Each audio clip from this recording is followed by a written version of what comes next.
चलिए आज हम लोग क्लास 9 का बायोलॉजी का ही फर्स्ट लेसन देखने वाले हैं जिसका नाम है कोशिका। ये क्लास 9 के लिए पहला वीडियो है।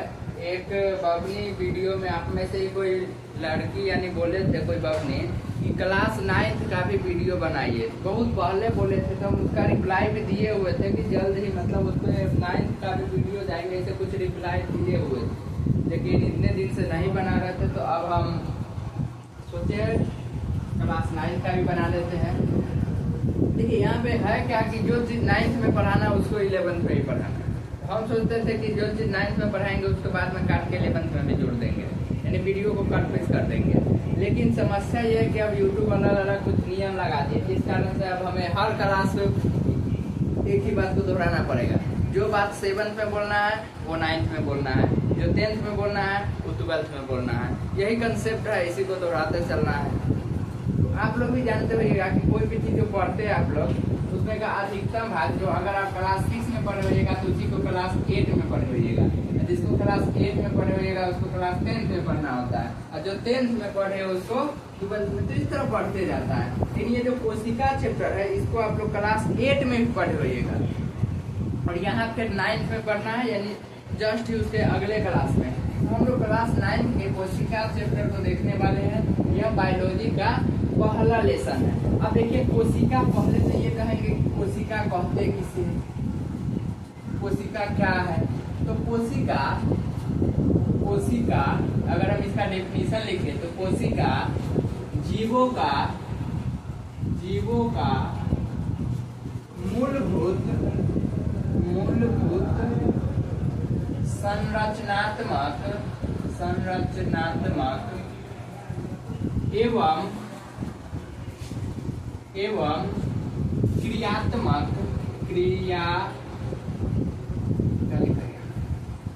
क्रियात्मक इकाई है। अब इसका कंसेप्ट समझिए। कोशिका किसी भी जीव का, आप लोग दुनिया में जितना भी जीव देख रहे हैं वो कोशिका से बना है। वो किससे बने हुए हैं? कोशिका से। दुनिया में जितने भी जीव है वो किससे बने हुए हैं? कोशिका से। देखिए होता क्या है कि दुनिया में जितना भी चीज देखते हैं या तो वो सजीव है या फिर वो निर्जीव, या फिर क्या है? निर्जीव है। तो हम लोग जो सजीव का अध्ययन करते हैं वो बायोलॉजी में करते हैं। वो कहाँ करते हैं? बायोलॉजी में। और इसका इकाई क्या होते हैं? तो कोशिका यानी सेल होते हैं। और जो निर्जीव है उसका अध्ययन हम लोग केमिस्ट्री में करते हैं। उसका कहाँ करते हैं? केमिस्ट्री में। उसका कहाँ करते हैं? केमिस्ट्री में। और इसको क्या कहते हैं? इसका इकाई को तो परमाणु, एटम। क्या बोलते हैं? एटम। यही ना कंसेप्ट है। जो निर्जीव होते हैं उसमें क्या होते हैं? एटम होते हैं। पढ़ते कहाँ? केमिस्ट्री में। और जो सजीव होते हैं उसको पढ़ते हैं बायोलॉजी में, और वो किसका बने होते हैं? सेल का। यानी जितना भी पदार्थ है उसमें हम लोग परमाणु को पढ़ते हैं। ठीक उसी प्रकार जितना भी जीव है उसके अंदर क्या पाए जाते हैं? सेल पाए जाते हैं, यानी कोशिका। जो मानव जीवों का मूलभूत, यानी मूलभूत मतलब उसका फंडामेंटल, जहाँ से शुरू होता है, मूलभूत संरचनात्मक, यानी वह संरचना प्रदान करते हैं, एवं क्रियात्मक, वह क्रिया कर रहा है। हमारा शरीर भी किसका बना है? कोशिका का। आपका शरीर भी किसका बना हुआ है? कोशिका का। अलग अलग कोशिका, अरबों खरबों, 80 अरब, तकरीबन 80 अरब, 100 अरब बोल सकते, इतना कोशिका मिलकर हमारा शरीर बने हुए है। इतना कोशिका से मिलकर हमारा क्या है? शरीर बने हुए है। और हम लोग अभी यहाँ पे अस्तित्व में है किसके कारण से? तो कोशिका के कारण से। किसके कारण से है? तो कोशिका के कारण से। अब इसको हम अलग कई कंसेप्ट से समझ सकते हैं। जैसे यहाँ पे देखे, मान लीजिए ये कोई ईंट है, ये क्या है? ईंट है। ऐसे बहुत से ईंट अगर मिल जाता है तो यह क्या बन जाते हैं? एक दीवार बन जाता है। बहुत से ईंट मिलकर क्या बन जाते हैं? एक दीवार बन जाते हैं। ऐसा हम 3-4 दीवार को लाइन से मिला दे, ईंट है यहाँ पे, और बहुत ईंट को मिला दे तो क्या बन जाते हैं? दीवार बन जाते हैं। अब बहुत दीवार को मिला दे तो क्या बन जाते हैं? एक रूम बन जाते हैं। जैसे 4 दीवार मिलता है तो एक रूम बन जाते हैं। यह चारों तरफ से दीवार लाए तो ये क्या बन गया? रूम बन गया। और ऐसा कई रूम को हम अगर मिला देते हैं वो क्या बन जाते हैं? वह एक घर बन जाते हैं। वह क्या बन जाते हैं? एक घर बन जाते हैं। ठीक उसी प्रकार अगर हम मानव शरीर में बात करें, किसी भी जीव में बात करें, तो वो जो जीव बने होते हैं वो कोशिका का बने होते हैं। किसका बने होते हैं? कोशिका का। अब बहुत कोशिका यानी जिस तरह ईंट मिलके दीवार बना था, उसी प्रकार अगर बहुत कोशिका को मिलाया जाए तो वो बनता है उत्तक यानी टिश्यू। क्या बोलते हैं इसको? टिश्यू। हिंदी में बोलते हैं उत्तक। क्या बन जाते हैं यह? उत्तक। यानी बहुत कोशिका आपस में मिलकर कोशिकाओं के समूह को क्या बोलते हैं? उत्तक बोलते हैं। और आप लोग को सेकेंड लेसन में ही उत्तक के बारे में पढ़ना है। तो बहुत कोशिकाओं के समूह को क्या बोलते हैं? उत्तक बोलते हैं। ऐसे बहुत उत्तकों के समूह को अंग बोलते हैं। क्या बोलते हैं? अंग। अंग यानी जैसे हाथ, पैर, मुंह, कान, नाक, ये सब के सब क्या है? अंग है। ये सब के सब क्या है? अंग है। अब पूरा अंग मिलकर क्या बनते हैं? अंग तंत्र बनते हैं। अंग तंत्र क्या बनते हैं? अंग तंत्र। और अंग तंत्र के बारे में पढ़े होइएगा, जिसकी संख्या 8 है। मानव शरीर में अंग तंत्र की संख्या कितनी होती है? 8 होती है। इसमें से कई आप लोग पढ़े भी होइएगा। रक्त परिसंचरण तंत्र, ये क्या है? अंग तंत्र। कंकाल तंत्र, वो भी क्या है? एक पाचन तंत्र, श्वसन तंत्र, ये सब क्या है? तंत्र यानी ऑर्गन सिस्टम है। इसकी संख्या कितने होते हैं? 8 होते हैं। यही ऑर्गन सिस्टम मिलाकर क्या बनता है? एक शरीर का निर्माण होते हैं। यही ऑर्गन को मिला के क्या होते हैं? ऑर्गन सिस्टम को मिला के एक शरीर का निर्माण होते हैं। इसी से हम लोग का क्या बना हुआ? तो शरीर का निर्माण हुए है। इसी से हम लोग का क्या हुए है? शरीर का निर्माण हुए है। अब आगे देखते हैं, इसको मिटा दिया जाए तो कोशिका किसे कहते हैं? तो मानव शरीर की संरचनात्मक एवं मूलभूत संरचनात्मक एवं क्रियात्मक इकाई के समूह को कोशिका कहते हैं। क्या कहते हैं? कोशिका कहते हैं। अगर हम बात करें कि इसका खोज कौन किए थे कोशिका का, तो सबसे पहले खोज किए थे 1665 ईस्वी में। सबसे पहले खोज कब हुए थे? 1665 ईस्वी में कोशिकाओं का खोज हुआ था। जिस खोजने वाले का नाम था रॉबर्ट हुक। क्या नाम थे? Robert Hooke. कोशिका का खोज कौन किए थे? रॉबर्ट हुक ने किए थे। वो भी मरे हुए कोशिका। कैसे कोशिका को खोजे थे?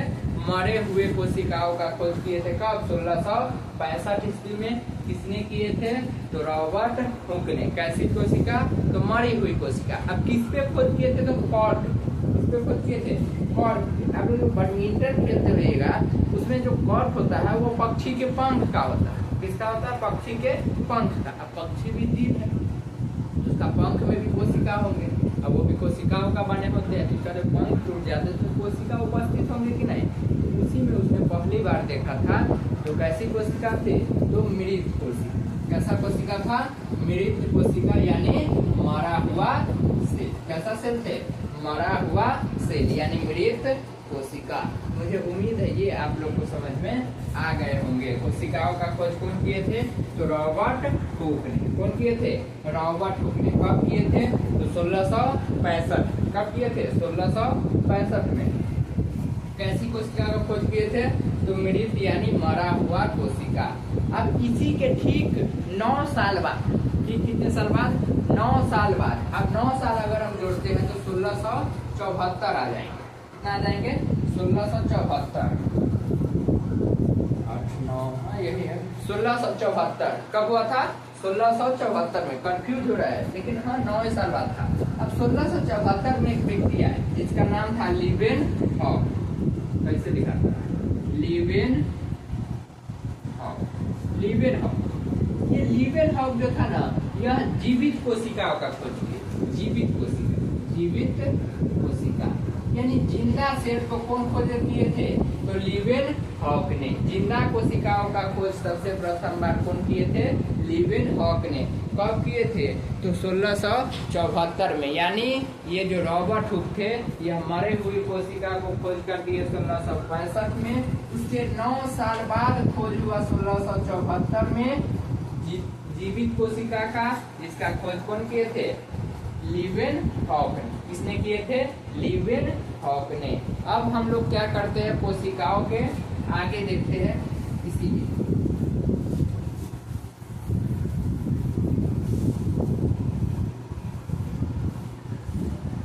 देखिए अगर हम कोशिका को बांटे, इंग्लिश से लिखना आसान होता है, जल्दी लिखा जाता है, पेंसिल भी उठाना नहीं पड़ता, सीधे लिखा जाता है। अगर हम कोशिका को बांटे, यहाँ पे सेल लिखेंगे तो लिट हो गया। कोशिका को बांटे तो अगर हम दो प्रकार से बांट सकते हैं, एक जंतु कोशिका और दूसरा पादप कोशिका। पहला क्या बांटेंगे? जंतु कोशिका, पहला क्या है?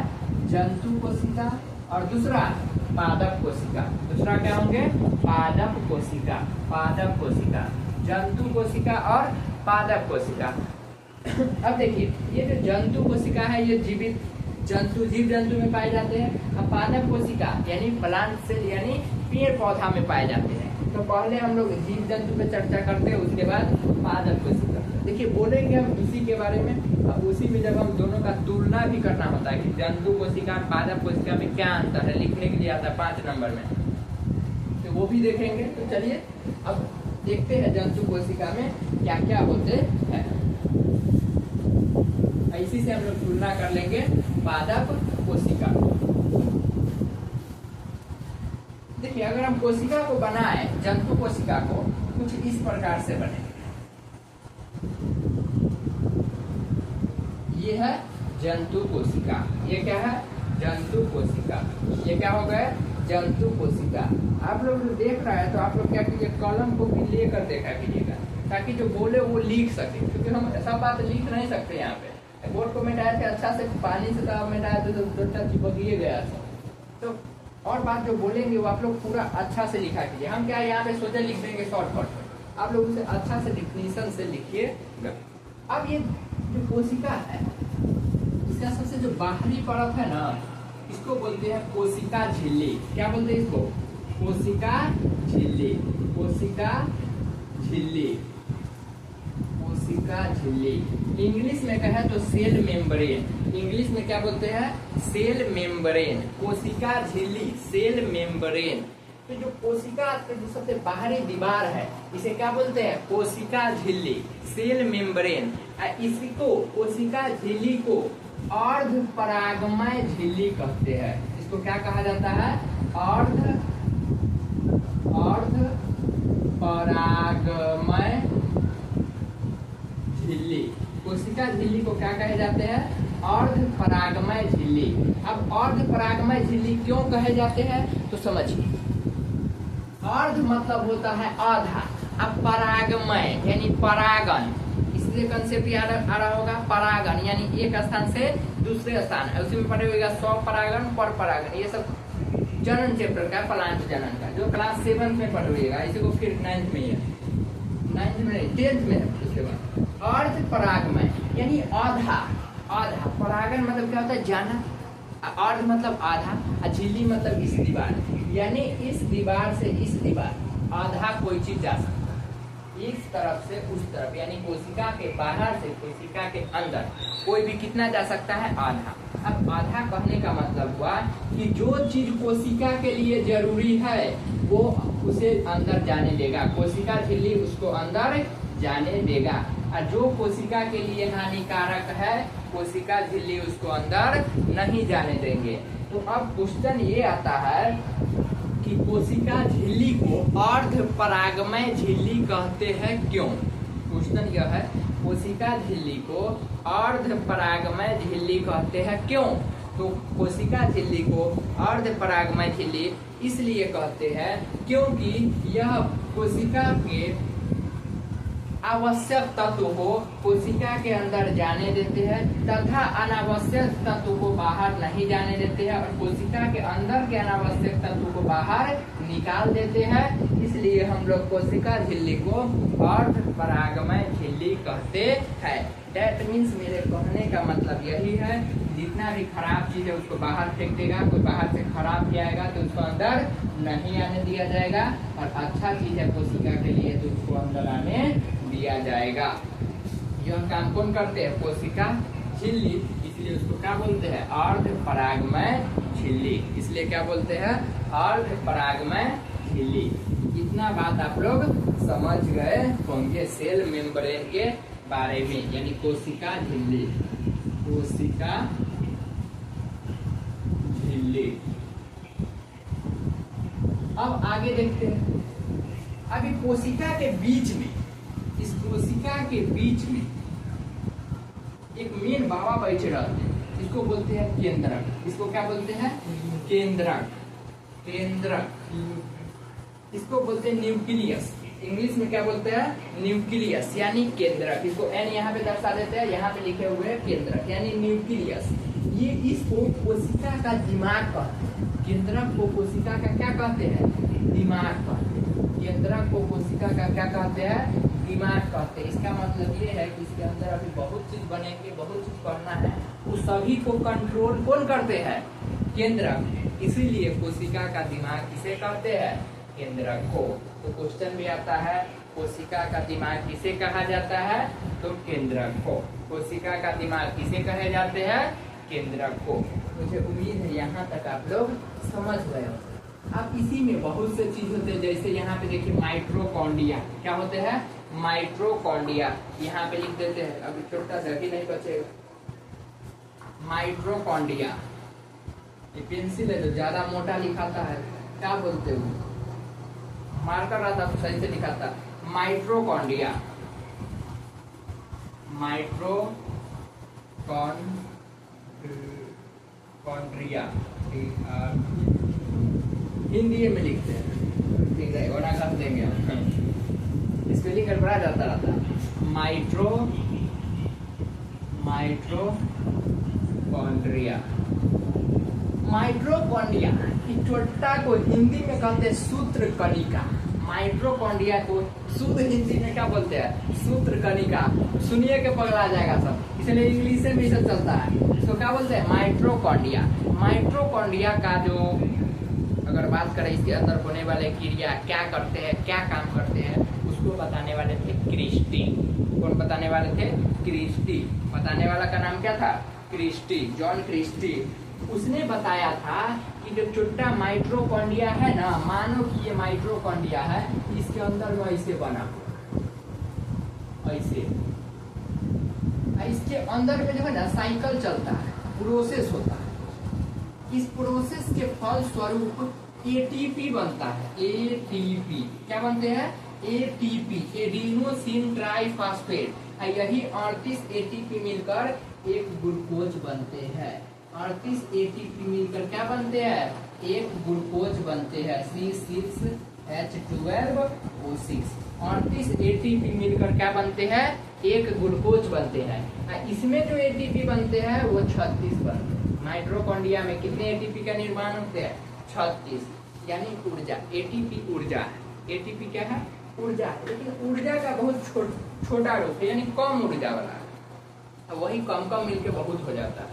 इसका मतलब है कि अब कुछो कहे क्रिस्टी साहब, वो आगे पढ़ना होगा, जिसको अब ज्यादा जानकारी चाहिए। हम लोग सोचे समझेंगे कि जो छोटा माइट्रोकॉन्ड्रिया है वो ऊर्जा बनाता है। माइट्रोकॉन्ड्रिया क्या करता है? ऊर्जा बनाता है। तो ऊर्जा का निर्माण कौन करते हैं? माइट्रोकॉन्ड्रिया। ऊर्जा निर्माण कौन करते हैं? माइट्रोकॉन्ड्रिया। अगर हम आपसे पूछे कि ऊर्जा निर्माण कौन करते हैं तो क्या कहिएगा? माइट्रोकॉन्ड्रिया। ऊर्जा का निर्माण कौन करते हैं? माइट्रोकॉन्ड्रिया। इसी में बहुत कुछ पूछा जाता है। कोशिका का पावर हाउस किसे कहते हैं? बिजली घर किसे कहते हैं? बिजली घर मतलब ऊर्जा बनाने वाला, तो माइट्रोकॉन्ड्रिया। कोशिका का पावर हाउस माइट्रोकॉन्ड्रिया। कोशिका का बिजली घर माइट्रोकॉन्ड्रिया। कोशिका का ऊर्जा हाउस माइट्रोकॉन्ड्रिया। अब वही मान लीजिए ऑफलाइन कोचिंग में रहता है, उसमें पूछ देते पापा के नाम, तो उसमें बोलता था माइट्रोकॉन्ड्रिया। मतलब सब दिमाग में बैठा देता है, पूछो माइट्रोकॉन्ड्रिया। कोशिका का ऊर्जा माइट्रोकॉन्ड्रिया। कोशिका का पावर हाउस माइट्रोकॉन्ड्रिया। उसमें बोल दीजिए पापा का नाम माइट्रोकॉन्ड्रिया, सब याद है। आज क्या बोल दिया? नजर हटी दुर्घटना घटी, वही हाल है। तो पावर हाउस, ऊर्जा निर्माण, ये सब कौन करते हैं? किसका है ये? तो माइट्रोकॉन्ड्रिया का। कौन करते हैं भैया? माइट्रोकॉन्ड्रिया। अब देखिए, मानव शरीर में इतना कोशिका है तो सब में ऊर्जा बन रहे होंगे। अब सभी में जो ऊर्जा बन रहे हैं उसको कोई ना कोई होगा जो एक जहाँ काम हो वहाँ लाता हो। जैसे मान लीजिए आप गए दौड़ने, आप क्या करने गए? दौड़ने गए। तो आप जो दौड़ रहे हैं, तो अब बताइए दौड़ने के दौरान जो है ऊर्जा सबसे ज्यादा कहाँ लगेगा? पैर पे। तो आपको चाहिए ना जो पूरा शरीर का ऊर्जा खींच के पैर को दे, ताकि पैर दौड़ सके। तो जो वो जो ऊर्जा परिवहन करते हैं उसको बोलते हैं गोल्जी बॉडी। क्या बोलते हैं? Golgi body. हिंदी में बोलते हैं गोल्जी काय। हिंदी में क्या बोलते हैं? गोल्जी काय। यहाँ पे लिखते जाते हैं, बाद में सबका हम लिखेंगे एक बार इसको मिटाकर। गोल्जी बॉडी सही से दिखता भी है कि नहीं? हाँ दिखता है, ठीक।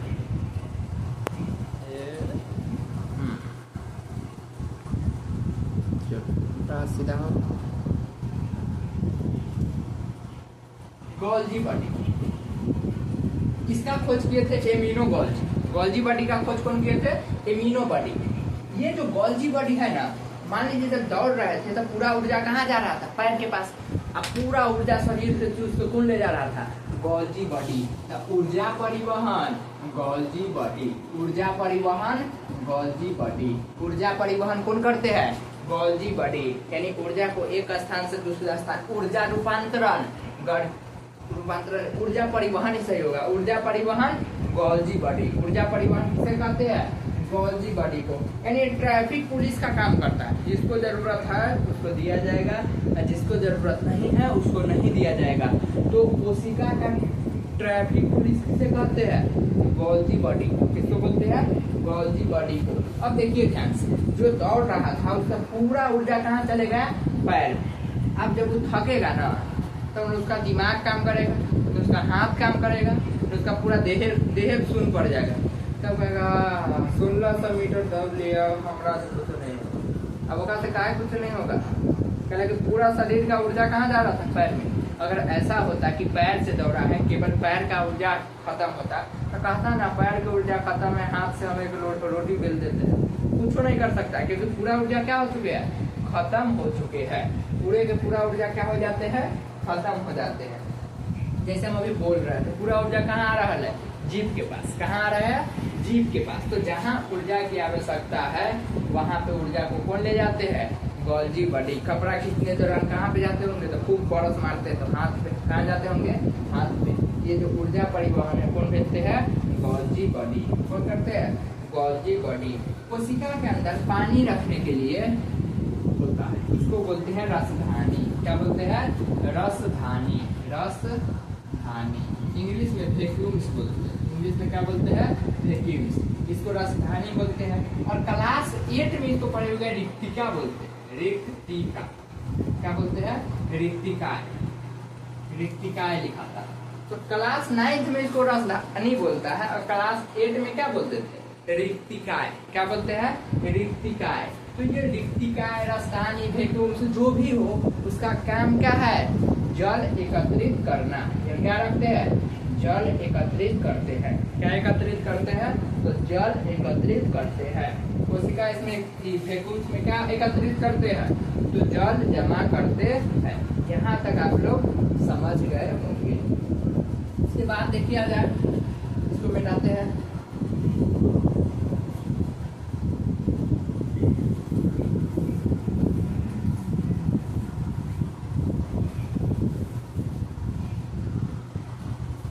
अब देखते हैं राइबोसोम। राइबोसोम। राइबोसोम। ये जो राइबोसोम है ना, ये 2 प्रकार के होते हैं। राइबोसोम कितने प्रकार के होते हैं?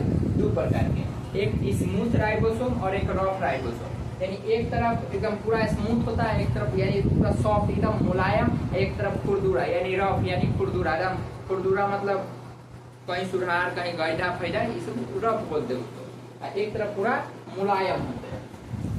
तो ये 2 प्रकार के होते हैं। एक तरफ क्या होते हैं? पूरी तरह से रफ होते हैं यानी एकदम खुरदुरा होते हैं, और एक तरफ से पूरी तरह से मुलायम होते हैं। तो जिधर से मुलायम होते हैं उधर निर्माण होता है फैट का। किसका निर्माण होता है? फैट का। लेकिन फैट के लिए इतना फेमस नहीं, लेकिन जिधर से रफ होते हैं यानी खुरदुरा, उधर निर्माण होता है प्रोटीन। इसका निर्माण होता है प्रोटीन। प्रोटीन का निर्माण कौन करते हैं? राइबोसोम। प्रोटीन का निर्माण कौन कर देते हैं? राइबोसोम। प्रोटीन निर्माण में कौन सहायता करते हैं? राइबोसोम। कौन करते हैं? राइबोसोम। प्रोटीन के निर्माण में कौन सहायक होते हैं? राइबोसोम। और इसके साथ कौन मिले होते हैं?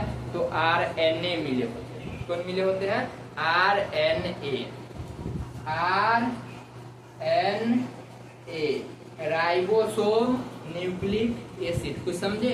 यही राइबोसोम न्यूक्लिक एसिड, यानी ये जो राइबोसोम है वो प्रोटीन निर्माण में सहायता करते हैं, इसी को आरएनए बोलते हैं। तो आरएनए भी 3 प्रकार का होता है।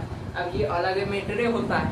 मेट्रे सब अब अगर हम आरएनए को छेड़े तो छोटा चिपटोरे बदल जाएगा। इससे बेहतर है इसको लगा दिया जाए। हम लोग सोचे समझ लेते हैं कि राइबोसोम क्या करते हैं, तो प्रोटीन का निर्माण करते हैं। क्या करते हैं? प्रोटीन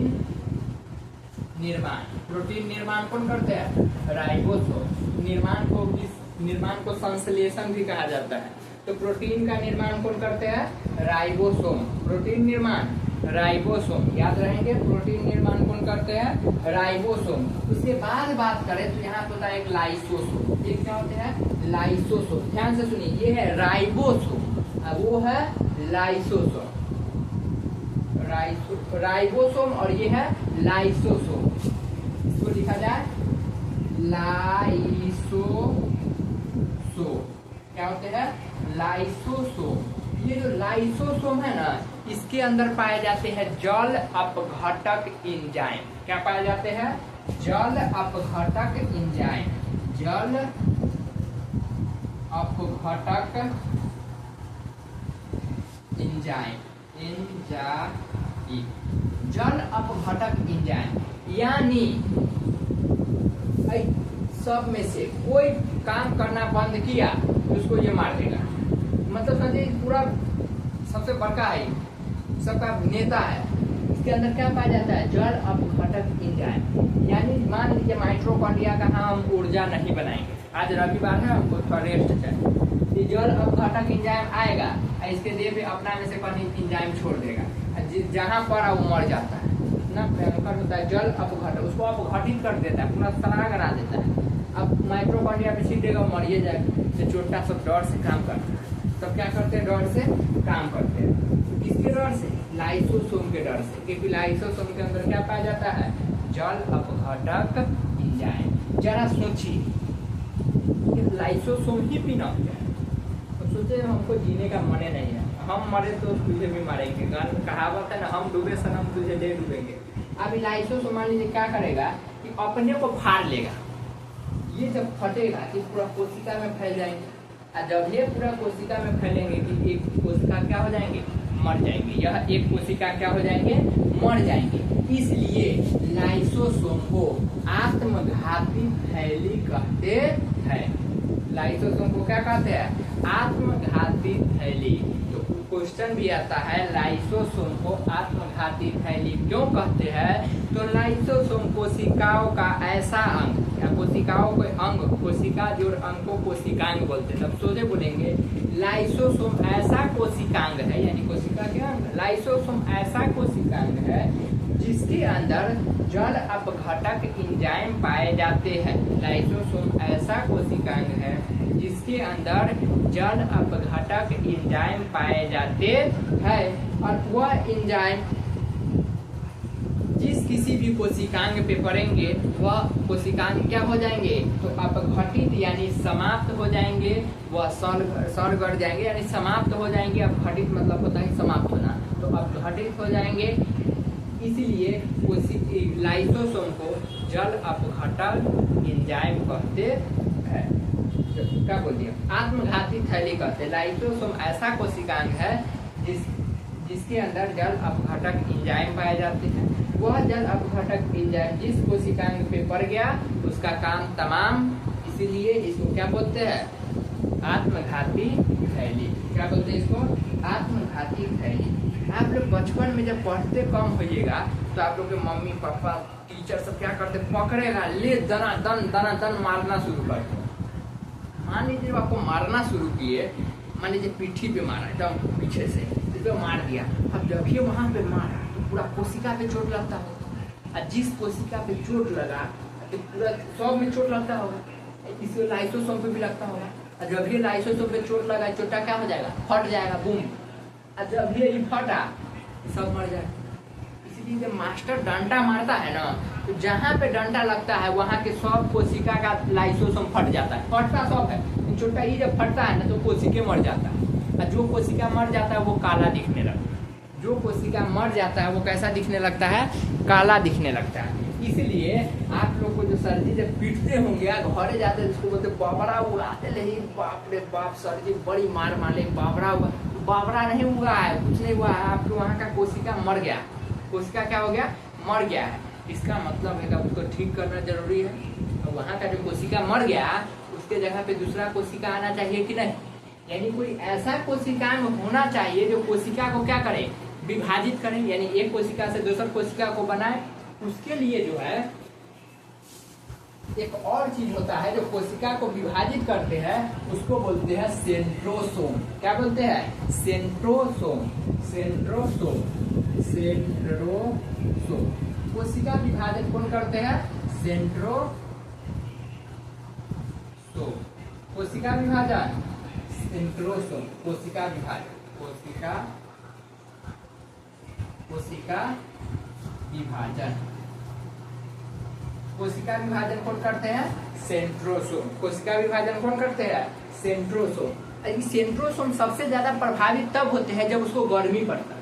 सेंट्रोसोम सबसे ज्यादा एक्टिव कब होते हैं? जब उसको गर्मी पड़ता है। इसलिए जब मास्टर बाबरा उगा देगा ना तो घर में डॉक्टर सब कहेगा, मम्मी पापा कहेगा गर्म पानी करके सेक। और जब उसको गर्म पानी करके सेकने जाइएगा तो सेंट्रोसोम सब क्या हो जाएगा? एक्टिव हो जाएगा। कौन सी हुआ सब सेक कहेगा ताकि कहते देखिए ऐसे कोशिका अब आस के जो सेंट्रोसोम होगा वो सब ना जग जाएगा। कौन सी हुआ कहा देखा, बाप रे, बाहर निकल के देखे तो कौन सी हुआ? खिड़की खोल तो देखा सब मर गया। तभी सबको कहेगा ये सब मर गया, ये सबको आप खत्म करना चाहिए, अंतिम क्रिया करना चाहिए। इसका मतलब है सेंट्रोसोम जिस पे पड़ता है वो तो पूरा घटित हो जाता है। ये सब सेंट्रोसोम जो आसपास का होगा ना सब कणका कणका निकल के तनका तनका सब दिन निकलता है और कणका सा अपना जलप घटक कर जैम गिरा देता है। कणके सा पूरा गिरा देगा ना, ये सब नटंकी करने लगेगा। अरे ले आप सेंट्रोसोम के पास आई हम ना था, अब ऊर्जा ना बनाएंगे, ले आप क्या कर लेगा, ना बनाएंगे। यही होता है हमारे यहाँ। जब तक किसी के पास पावर है तब तक ही लोग उसका इज्जत करते हैं। जहाँ उसका पावर खत्म बस उसको पैर के नीचे समझने लगते हैं। वही हाल यहाँ पर भी कर देगा सब। जब ये जो कहाँ बोल दिए, उल्टा बोल दिए, जब पानी पड़ता है तब लाइसोसोम एक्टिव होते हैं। कौन होता है? लाइसोसोम। और सेंट्रोसोम भी होते हैं, उसके अलावा कौन होते हैं? लाइसोसोम। और ये लाइसोसोम निकल के ये सब देखता है, सेंट्रोसोम देखता है, लाइसोसोम निकल के अपना जल अपघटक थोड़ा गिरा देता है। और जब ये गिराएगा ना तो क्या हो जाएंगे? धीरे धीरे वो मरते जाएंगे, सब जो कोशिका होंगे समाप्त हो जाएंगे। धीरे धीरे कोशिका समाप्त होगा और सेंट्रोसोम क्या करेंगे? कोशिका वृद्धि करेंगे, यानी बनाएंगे। कोशिका को क्या करेंगे?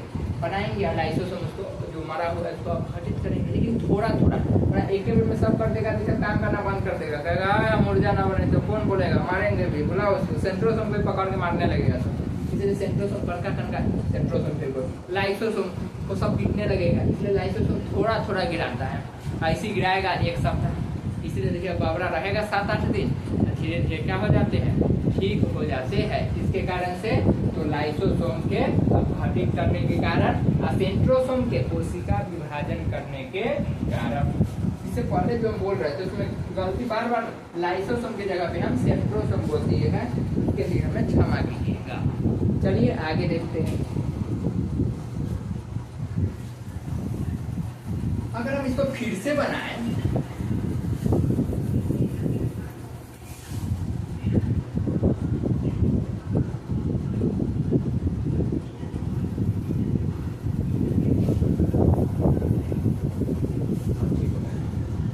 इसको फिर से बनाए, यहाँ पे क्या था? न्यूक्लियस यानी केंद्रक, इसको दिमाग बोले थे। ये क्या था? माइटोकॉन्ड्रिया ऊर्जा बना रहा था, गोल्गी बॉडी ऊर्जा परिवहन कर रहा था, वैक्यूम से पानी को जमा कर रहा था, राइबोसोम कोशिकी क्या बोलते हैं? प्रोटीन बना रहा था, लाइसोसोम मार रहा था, जो काम नहीं करता है उसको अपघटित कर देते हैं, और सेंट्रोसोम कोशिका विभाजन करते हैं। अब देखिए इस सभी के जो खाली जगह है इसमें द्रव भरे होते हैं। खाली जगह में क्या भरे होते हैं? द्रव भरे होते हैं। कोशिकांग के बीच क्या भरे होते हैं? तो द्रव भरे होते हैं। कोशिकांग के बीच क्या भरे होते हैं? द्रव भरे होते हैं। अब देखिए ध्यान, कोशिकाएं के बीच क्या भरे हुए हैं? द्रव। इस द्रव को बोलते हैं कोशिका द्रव। क्या बोलते हैं? कोशिका द्रव। क्या बोलते हैं? कोशिका द्रव्य। द्रव्य लिखा था वैसे। क्या बोलते हैं इसको? कोशिका द्रव्य। ये छोटा जो केंद्रक है ना, ये पर्सनल अपना रखा है द्रव, ये अपना द्रव रखा है, इसको बोलते हैं केंद्रिका द्रव्य। केंद्रक के अंदर के द्रव्य को क्या बोलते हैं? केंद्रिका द्रव्य। जब आप क्लास 11th में पढ़िएगा तो इस दोनों के समूह को बोलते हैं जीव द्रव्य। जीव द्रव्य में क्या क्या आता है? तो केंद्रिका द्रव्य और कोशिका द्रव्य। लेकिन क्लास 9th में ये नहीं पढ़ना है, तो पढ़ना है क्लास 11th में। तो केंद्रक के अंदर जो द्रव्य है उसे क्या बोलते हैं? केंद्रिका द्रव्य। कोशिका के अंदर है उसे कोशिका द्रव्य। उसे क्या बोलते हैं? कोशिका द्रव्य। उसे क्या बोलते हैं? कोशिका द्रव्य। क्या बोलते हैं उसको? कोशिका द्रव्य। याद रहेंगे कि नहीं? क्या बोलते हैं उसको? कोशिका द्रव्य। चलिए, केंद्रक के अंदर के द्रव्य को केंद्रिका द्रव्य और कोशिका के अंदर के द्रव्य को कोशिका द्रव्य कहते हैं। अब देखिए, ये जो केंद्रक का जो झिल्ली है ना, इसको बोलते हैं केंद्रक झिल्ली। इसको क्या बोलते हैं? केंद्रक झिल्ली। केंद्रक झिल्ली। इसको क्या बोलते हैं? केंद्रक झिल्ली। क्या कहते हैं इसको? केंद्रक झिल्ली। केंद्रक के अंदर के झिल्ली को क्या बोलते हैं? केंद्रक झिल्ली। क्या कहे जाते हैं? केंद्रक झिल्ली। तो ये कोशिकाएं के बारे में, कोशिका के अंदर के हर चीज। अब देखते हैं क्या होते हैं प्रोकैरियोटिक, यूकैरियोटिक। एक कोशिकीय जीव, बहुकोशिकीय जीव। अब इसके बारे में चर्चा करते हैं। उसके बाद हम लोग तुलना करेंगे पादप कोशिका और जंतु कोशिका में। क्या अंतर होते हैं पादप कोशिका और जंतु कोशिका में? अब पहले देखते हैं प्रोकैरियोटिक और यूकैरियोटिक। जीव जो होते हैं वो दो प्रकार के होते हैं। एक होते हैं प्रोकैरियोटिक जीव। कितने प्रकार के होते हैं? तो दो प्रकार। एक होते हैं प्रोकैरियोटिक, प्रोकैरियोटिक, और दूसरा होते हैं यूकैरियोटिक, यूकैरियोटिक। पहला होते हैं प्रोकैरियोटिक और दूसरा यूकैरियोटिक। पहला प्रोकैरियोटिक और दूसरा यूकैरियोटिक। वैसा जीव, कोशिकाओं से बने वैसे जीव जिसे हम नंगी आंखों से नहीं देख सकते। अब नंगी आंख मतलब उघारे नहीं, पैन का टुकड़ा से खोल काट के। नंगी आंख का मतलब हुआ कि चीजें जो हम लोग देख पा रहे हैं वैसे नहीं देख सकते हैं, वैसे जीव को क्या बोलते हैं? प्रोकैरियोटिक। और वैसे जीव जिसे हम लोग नंगी आंख से, यानी अभी जो नॉर्मल आंख से जो चीज देखते हैं बिना उपयोग का, उसको बोलते हैं नॉर्मल आंख। तो उससे देख सकते हैं उस जीव को क्या बोलते हैं? यूकैरियोटिक। जैसे मानव को हर कोई देख सकता है, उसे क्या बोलते हैं? यूकैरियोटिक। जानवर सब क्या है? यूकैरियोटिक। जितना भी मछली वगैरह क्या है? यूकैरियोटिक। लेकिन कुछ ऐसे जीव हैं जो आंखों से नहीं दिखते, वो ओझल रहते हैं, आंखों से ओझल हुए। तो आंख से ओझल रहते, वो दिखते ही नहीं। तो वैसे जीव को क्या बोलते हैं? प्रोकैरियोटिक। उसको क्या बोलते हैं? प्रोकैरियोटिक। जिसको हम लोग देखते हैं, यू मतलब तुम, तो जिसको हम लोग देख सकते हैं, तुमको, हमको, सबको देख सकते हैं, उसको क्या बोलते हैं? यूकैरियोटिक। वैसे जीव जिसे हम लोग नंगी आंखों से देख सकते हैं उसे क्या बोलेंगे? यूकैरियोटिक। और वैसे जीव जिसे नंगी आंखों से नहीं देख सकते हैं उसे क्या बोलेंगे? प्रोकैरियोटिक। जैसे देखिए अमीबा। अमीबा को कोई नहीं देख सकते नंगी आंखों से, इसे क्या बोलेंगे? प्रोकैरियोटिक। अमीबा क्या है? प्रोकैरियोटिक। पैरामीशियम दूसरा क्या है? पैरामीशियम। दूसरा क्या है? पैरामीशियम। दूसरा एक मिनट,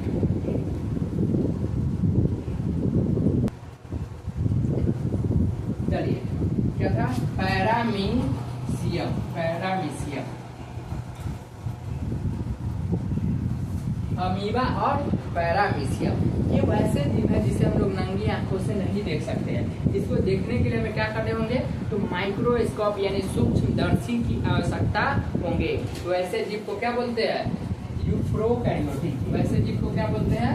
प्रोकैरियोटिक। अब हमें यहाँ पे चित्र भी दिखना होगा कि अमीबा कैसा दिखते हैं और पैरामीशियम कैसा दिखते हैं। प्रोकैरियोटिक और यूकैरियोटिक आपको समझ में आ गए होंगे। तो आप लोग हमें ये बताइए कि गधा क्या होते हैं, प्रोकैरियोटिक या यूकैरियोटिक? गधा क्या होते हैं, प्रोकैरियोटिक या यूकैरियोटिक? गधा को आंख से देख सकते हैं, इसलिए गधा क्या है? यूकैरियोटिक। गधा क्या होंगे? यूकैरियोटिक। इसको आंख से देख सकते हैं, यूकैरियोटिक। यही कह मौसा हमारे दोस्त है, मौसा को नहीं देख सकते हैं, तो मौसा सामने रहेगा तब देख सकते हैं, तो यूकैरियोटिक में है। ये भी कहेगा जा हमारे फूफा, तब फूफा यहाँ है तो मैं कैसे देख रहे, ये सब दिमाग नहीं लगाइएगा। जिसको हम लोग देख सकते हैं आंखों से उसे क्या बोलते हैं? यूकैरियोटिक है। जिसको नहीं देख सकते प्रोकैरियोटिक। अब देखिए हम लोग अमीबा का चित्र बनाते हैं। अमीबा, याद रखिएगा अमीबा का आकार निश्चित नहीं होते हैं। इसको पूछो कैसे बना देंगे, नहीं अमीबा हो जाए। ये क्या है? अमीबा। न इसका मुंह फिक्स है, इसका लैट्रिन करने का जगह फिक्स है, न खाने का फिक्स है, न कुछ करने का फिक्स है। ये छोटा जैसे मन तैसे अपना रूप ढाल सकते हैं। तो क्या अमीबा का आकार निश्चित है? नहीं, अमीबा का आकार निश्चित नहीं है। और ये क्या करते हैं? अमीबा को जब भोजन मिलता है ना तो कुछ इस प्रकार से पकड़ते हैं, ऐसे पहले बनाते हैं। यहाँ पे मान लीजिए भोजन, पहले यहाँ पे भोजन, ठीक, फिर इसको पास में लाया और यहाँ पे भोजन। इसी को बोलते हैं कूटपाद। क्या बोलते हैं इसको? कूटपाद। आप लोग यह सुने होइएगा, पढ़े होइएगा, अमीबा अपना भोजन कैसे पकड़ता है? तो कूटपाद के द्वारा। एकदम ही फेमस है एकदम। अमीबा अपना भोजन कैसे पकड़ते हैं? तो कूटपाद के द्वारा। अब ये भोजन पकड़े, अब अगला स्टेप में क्या होगा? ये जो भोजन है ना, अब अमीबा के अंदर चला जाएगा। अब ये अमीबा के क्या हो गए? अंदर चले गए। ये अमीबा का केंद्रक है। ये क्या है? इसका न्यूक्लियस, यानी इसका केंद्रक है। यह एक आगे बताएंगे, यह एक ही जीव का, एक ही कोशिका का होते हैं। और उसके बाद देखिए यह खा के, अब दोनों आकार नहीं है, यहाँ से कर दिया लैट्रिन, मतलब ना इसे खाने का कुछ है निकालने का।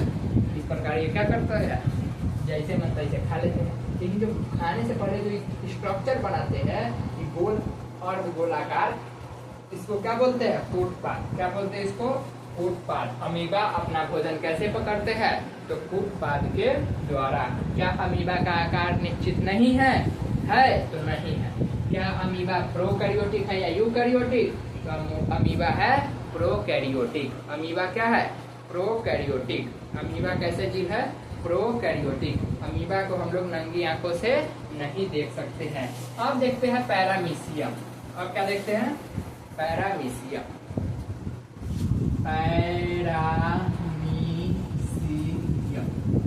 पैरामीशियम से याद रखिएगा पैर। पैरामीशियम से क्या याद रखिएगा? पैर। अब पैर में पहनते हैं चप्पल। पैर में क्या पहनते हैं? चप्पल। पैरामीशियम से क्या रखना है? पैर। पैर में क्या पहनते हैं? चप्पल। तो पैरामीशियम का आकार होता है चप्पल की तरह। पैरामीशियम का आकार कैसा होता है? चप्पल की तरह। देखिए हम बनाते हैं। पैरामीशियम का आकार कैसा होता है? चप्पल की तरह। पैरामीशियम का आकार चप्पल की तरह। देखिए इस तरह से आप लोग के बुक में भी पैरामीशियम बने हुए और इसके बाहर ऐसे है, इस तरह से।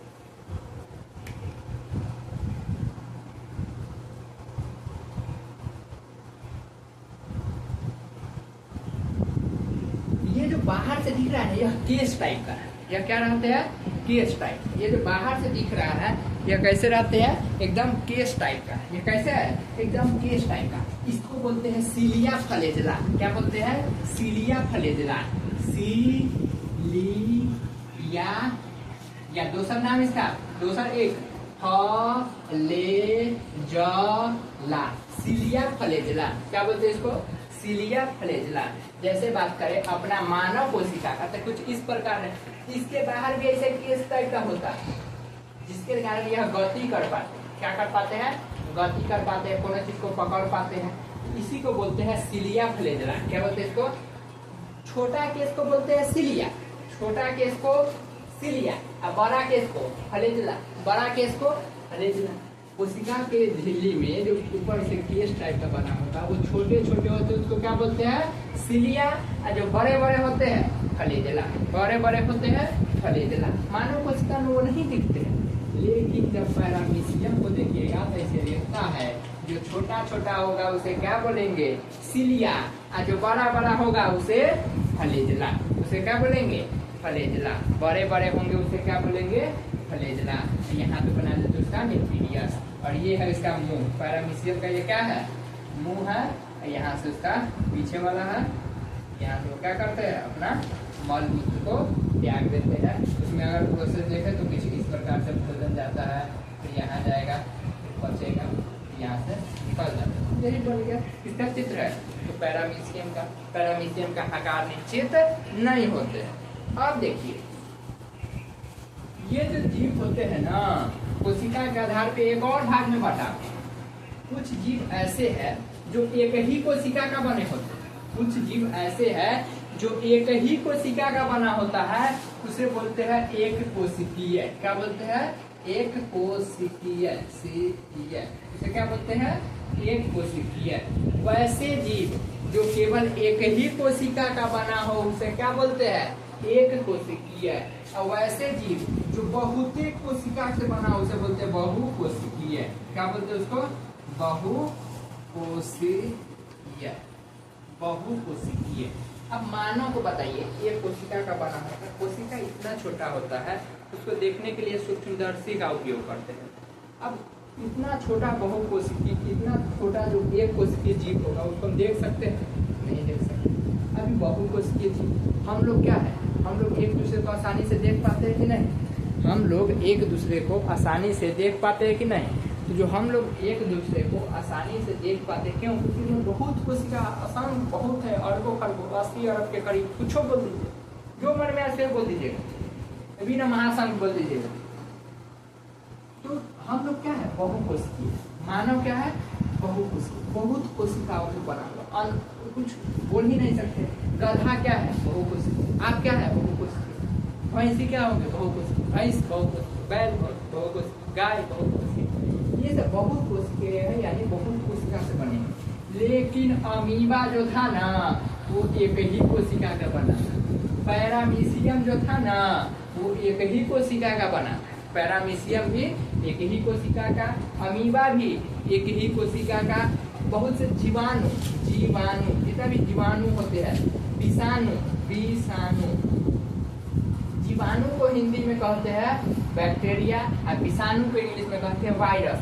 जितना भी बैक्टीरिया वायरस सब के सब क्या होते हैं एक कोशिकीय होते हैं, जो नंगी आंखों से नहीं दिखते हैं। क्या कोरोना किसी को दिख रहा था, कोरोना वायरस सुने कि नहीं, वो किसी को दिख रहा था नहीं दिख रहे थे। वो कैसे एक कोशिकीय, यानी वह कैसे जीव बात करें कि यूकैरियोटिक थे या प्रोकैरियोटिक थे, तो हम लोग को दिख नहीं रहा था यानी प्रोकैरियोटिक थे। तो इस प्रकार हमारा पूरा कोशिका क्या हो जाते हैं समाप्त हो जाते हैं। मायने ये रखते हैं कि आपने कितना समझा और किस तरह से वीडियो को देखे हैं। इंटरटेनमेंट के लिए देखे हैं कि इंटरटेनमेंट के लिए देखे हैं कि मजाक में देखे हैं कि सीरियसली होकर देखे, वो आप पे निर्भर करता है। चलिए अब हम एक बार बता देते हैं न्यूक्लियस यानी केंद्र क्या किया है। तो कोशिका का दिमाग होता है, या कोशिका को क्या करते हैं पूरी तरह से कंट्रोल करके रखते हैं। माइटोकॉन्ड्रिया ऊर्जा बनाए थे, ऊर्जा निर्माण किए, ऊर्जा निर्माण। उसके बाद गोल्गी बॉडी ऊर्जा परिवहन,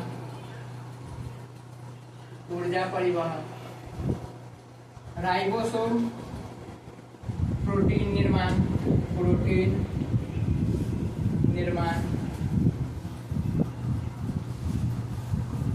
एक्यूम्स जल को जमा कर रहे थे, जल एकत्रित। लाइसोसोम जल अपघटक एंजाइम में इकट्ठा करते हैं। सेंट्रोसोम जो कोशिका विभाजन करते हैं, क्या करते हैं कोशिका विभाजन करते हैं। ये सब आप लोग को याद होनी चाहिए। बस यही सब कुछ नहीं है, इतना ही जानना है। यहीं पे यह चैप्टर क्या हो जाते हैं पूर्णतः समाप्त हो जाते हैं। मुझे उम्मीद है आप लोग पूरी तरह से समझ गए होंगे। फिर मिलेंगे इसी के अगला चैप्टर में और अलग अलग जो विषय है, बुक तो मेरे पास है नहीं, देखना होगा, पहले फोटो वोटो मंगाना होगा। इस चैप्टर का एक बार वो फोटो आ जाता है ना, तो देख के समझ बता देते हैं कि क्या क्या पढ़ाना है, क्योंकि 3 साल पढ़ाए हुए हैं। तो फिर मिलते हैं अगले वीडियो में, तब तक आप लोग अपना ख्याल रखें।